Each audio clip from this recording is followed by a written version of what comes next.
Today in Killer Bites, I'm going to tell you about an Uber ride turned into the tragic loss of Samantha Josephson's life. From terrible driving and car accidents to abductions and even murders, there are some terrifying Uber stories out there. In Samantha Josephson's case, she ordered an Uber after a night out and never made it home. It was a Thursday night in March of 2019. Like most 21-year-old college students, Samantha Josephson went out with her friends. They were celebrating an upcoming graduation. The group hit a bar called the Bird Dog at the 5 Points Entertainment District in Columbia, South Carolina, where they partied until the wee hours of the morning. Sometime around 2 a.m., Samantha ordered an Uber to take her back to her apartment. When a black Chevrolet Impala pulled up at 2:09 a.m., she got inside and it drove off. Little did Samantha know, that car wasn't her Uber. The mysterious driver had a child lock on, and Samantha was unable to escape.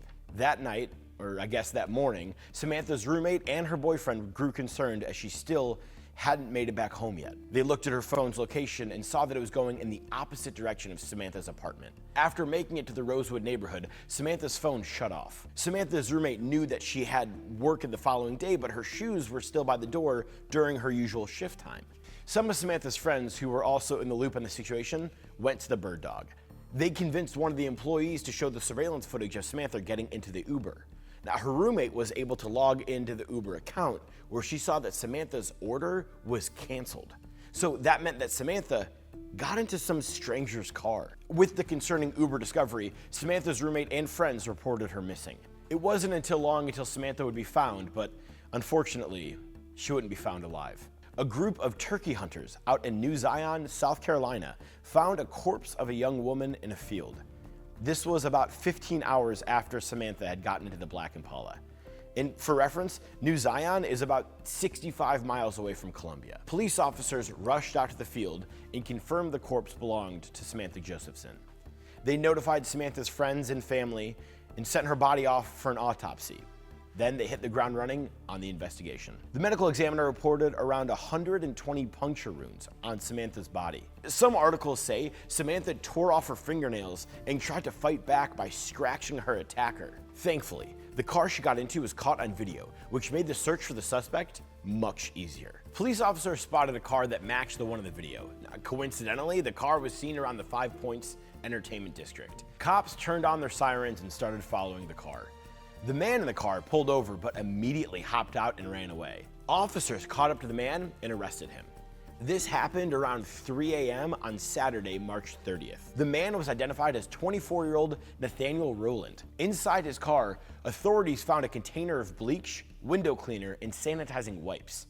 They also noted that the child lock safety was turned on, which is why we know about this chilling detail. Although Nathaniel's DNA wasn't found on Samantha's body in her autopsy, Samantha's DNA was all over Nathaniel and his belongings. Her DNA was discovered under his fingernails, on one of his socks, on his bandana, and in his car in the form of blood, hair, and fingerprints. One of Nathaniel's friends rode in his car the day after the incident and noted seeing a lot of red fluid in his car. Investigators discovered additional cleaning items, red-stained clothing, and a knife with 2 blades in the trash can behind Nathaniel's girlfriend's house.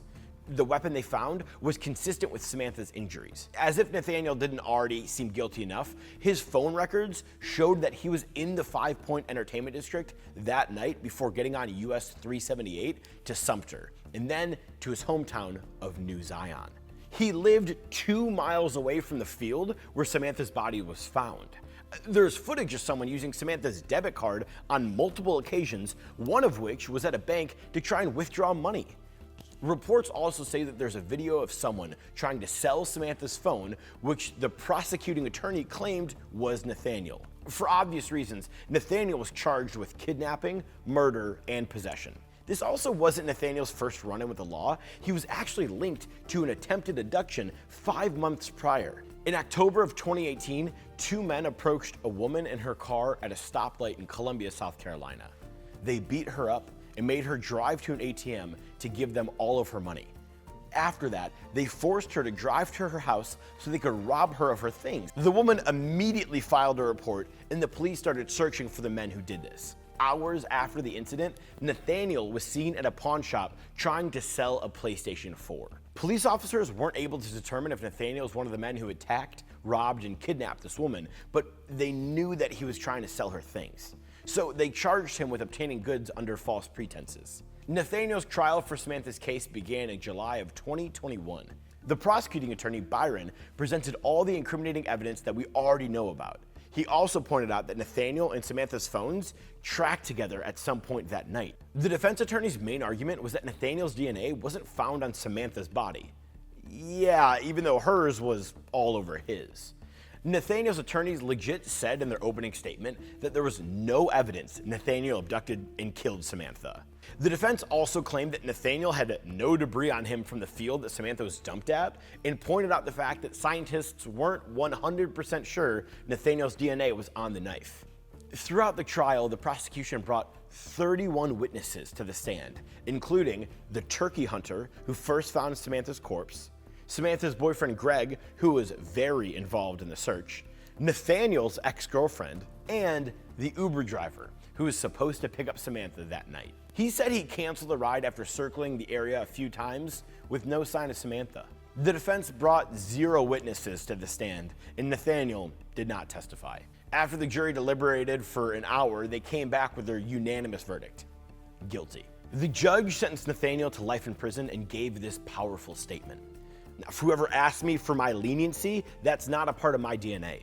There's 1,000 trails, each that led to you. All of the evidence, each speck of evidence, not simply beyond a reasonable doubt, but as the highest standard the law requires, all points to your guilt." Nathaniel was quoted saying, "I know I'm innocent, but I guess what I know and what I think doesn't really matter.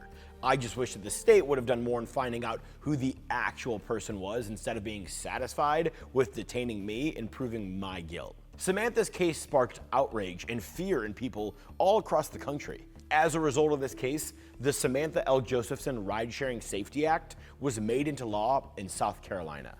This law requires Uber and Lyft drivers to have a visible, illuminated sign of their company's name on their car. Samantha's parents worked with Congress to make this a federal law, titled Sammy's Law. Uber and Lyft drivers are now required to have front license plates, visible windshield signs, and QR codes on the side that riders can scan to confirm the driver's identity. Samantha's parents teamed up with the University of South Carolina to launch What's My Name, a campaign that educates people on Uber and Lyft safety. Here are some of those top tips.